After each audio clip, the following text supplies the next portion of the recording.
అసలు సృష్టిలో ఎన్ని రకాల జన్మలు ఉన్నాయి అంటే 4 రకాల జన్మలు ఉన్నాయి.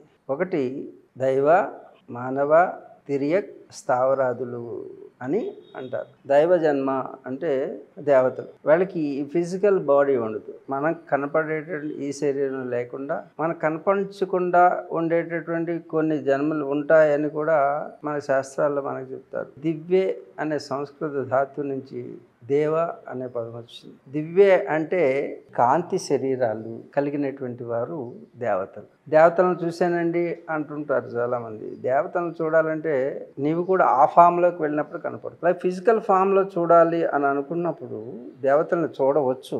వారు కనపడాలనుకుంటేనే మనం చూడలేము. అందుకే దాన్ని దర్శనం అంటాం. దర్శనం అంటే ఏంటంటే కంటితో చూస్తే చూపు, మన లోపల ఆ యొక్క అంతరంగంతో దర్శనం చేస్తే దాని పేరు చూస్తే దాని దర్శనం అంటాం.